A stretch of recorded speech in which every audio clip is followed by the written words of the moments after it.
yang seperti ini terjadi di dalam pelayanan. Padahal Rasul Paulus mengatakan kehidupan kita, pelayanan kita itu satu pertandingan. Nah, saya mantan atlet gitu ya. Jadi saya mengerti, memahami apa yang Rasul Paulus katakan. Kalau yang namanya pertandingan, yang namanya kita dikalahkan dan kita menang, itu satu hal biasa. Yang namanya kita dirugikan, ya pernah saya dinyatakan kalah. Tetapi saya yakin, wah saya menang. Ada yang mengatakan, wah kamu itu menang, kamu dicurangi. Ya. Tapi apakah saya harus mundur? Apakah saya harus berhenti menjadi seorang atlet pada waktu itu? Memang akhirnya saya mundur ya dari seorang atlet ya. Tetapi bukan karena kejadian yang terjadi di dalam pertandingan. Tetapi saya harus menghadapinya. Itulah resiko sebagai seorang petarung. Itulah resiko sebagai seorang atlet. Kalah menang, dirugikan, dicurangi, dihina, kemudian dimaki ya. Kalau saya bertanding tinju gitu, kalau lawan saya sudah dipukul, dia terdesak, bisa aja pendukungnya itu bisa memaki saya, meneriaki saya. Bahkan ada juga kejadian-kejadian kursi-kursi, ya, botol minuman itu bisa dilemparkan kepada petinju yang menang. Tapi ini satu hal yang biasa di dalam pertandingan. Rasul Paulus mengatakan bahwa penderitaan, kesulitan yang kita alami dalam pelayanan, atau juga bisa kita aplikasikan bukan hanya dalam pelayanan di gereja, dalam pelayanan di marketplace, tempat di mana kita bekerja, tempat di mana kita berusaha, berbisnis. Kalau ada kesulitan-kesulitan yang terjadi, itu adalah bagian yang harus terjadi. Sama seperti kesulitan-kesulitan yang kami alami pada waktu kami mengikuti pertandingan. Jadi, jangan ada di antara kita yang merasa tersiksa. Jangan ada di antara kita yang merasa sudah ditinggalkan. Bahkan kita akhirnya meresponi seperti yang saya katakan tadi. Akhirnya kita tidak melanjutkan pelayanan kita. Akhirnya kita kecewa. Akhirnya kita benci. Akhirnya kita marah. Rasul Paulus, dia mengingatkan kepada anak rohaninya Timotius, bahwa anak rohaninya Timotius, dia harus fokus, dia harus menguasai dirinya dalam segala hal, dia harus juga sabar menderita, dan dia juga harus melakukan pekerjaan untuk memberitakan Injil. Dia harus menunaikan tugas pelayanan yang Tuhan percayakan kepada dia. Itu di dalam ayat yang kelima. 2 Timotius pasal yang keempat ayat yang kelima. Demikian juga dengan saya dan saudara.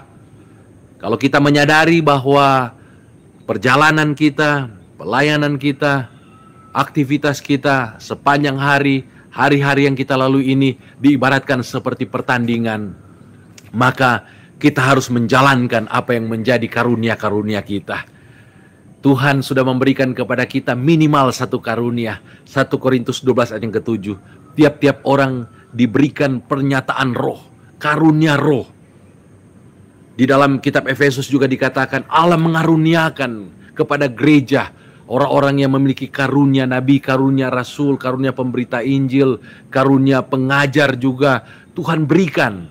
Karunia-karunia itu kalau saudara membaca di dalam 1 Korintus 12, kemudian di 1 Korintus 14, kemudian di dalam surat Petrus, di dalam kitab Roma juga, karunia-karunia itu banyak, yaitu karunia untuk menyembuhkan orang yang sakit, karunia untuk menasehati, karunia kemurahan, karunia untuk juga untuk menumpangkan tangan, tadi yang saya katakan, menumpangkan tangan kita atas orang yang sakit, karunia iman juga, karunia mujizat, karunia untuk memimpin juga.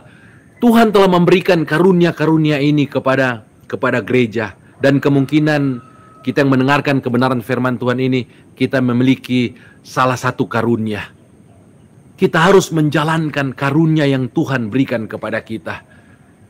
Dalam pertandingan, kita harus, dikatakan oleh Rasul Paulus, kalau dia seorang pelari, dia berlari dengan begitu rupa. Dia berlari dengan sekuat tenaga, tentu dengan dengan mengandalkan apa yang telah dia latih selama dia mempersiapkan diri untuk mengikuti pertandingan sebelum dia masuk ke dalam lintasan untuk lari. Demikian juga dengan kita. Tuhan sudah memberikan kepada kita karunia. Karunia itu yang telah kita persiapkan, yang telah kita latih. Mari kita gunakan itu dengan sebaik mungkin. Firman Tuhan mengajarkan kepada kita, karunia yang diberikan kepada kita itu bukan untuk kepentingan diri kita sendiri, tetapi untuk pembangunan tubuh Kristus. Untuk membangun tubuh Kristus. Untuk itu mari kita melayani. Kalau saudara ada dalam pelayanan di gereja, mari gunakan karunia yang Tuhan berikan kepada saudara. Karunia itu untuk membangun gereja. Mari kita mengajar jemaat-jemaat. Mari kita juga menguatkan iman jemaat-jemaat. Mari kita menasihati, membangun iman sesama jemaat. Kalau saudara punya karunia, kemurahan hati, saudara juga bisa bermurah hati, menolong sesama jemaat yang membutuhkan pertolongan. Saya sangat bersyukur kepada Tuhan ada jemaat-jemaat yang memiliki karunia melayani, karunia kemurahan hati. Ya, sehingga saya setiap bulan dia memberikan berkat untuk saya. Saya tidak memberitahukan nominalnya, tapi intinya saya diberkati oleh karena ada jemaat yang menjalankan karunia-Nya. Demikian juga ada jemaat yang saya yakin percaya dia punya karunia iman dan karunia berdoa. Dia mungkin berdoa untuk saya, dan saya yakin dan percaya ada banyak orang yang berdoa juga untuk saya. Itu karunia yang dia jalankan.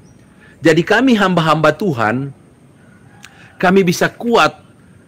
Saat ini saya bisa memberitakan firman Allah, saya bisa memberitakan Injil. Itu karena apa?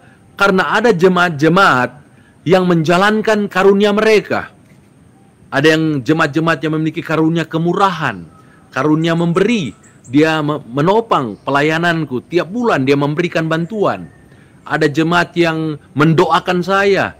Ada jemaat-jemaat juga yang menjalankan karunia berdoa syafaat, ya, untuk menopang pelayanan yang Tuhan percayakan kepada saya. Jadi intinya, sebagai anak-anak Tuhan, ingat, kehidupan ini harus kita perjuangkan. Untuk itu, kita harus juga berjuang. Kita menjalankan karunia-karunia yang Tuhan sudah percayakan kepada kita. Tetapi ingat, karunia-karunia itu tidak akan ada artinya kalau tidak didasarkan dengan kasih. Firman Tuhan berkata dalam 1 Korintus pasal yang ke-13 ayat yang pertama sampai ayat yang ketiga. Kalau kita tidak punya kasih, maka kehidupan kita, pelayanan kita, karunia-karunia kita itu seperti gong yang berkumandang, ganang yang gemerincing.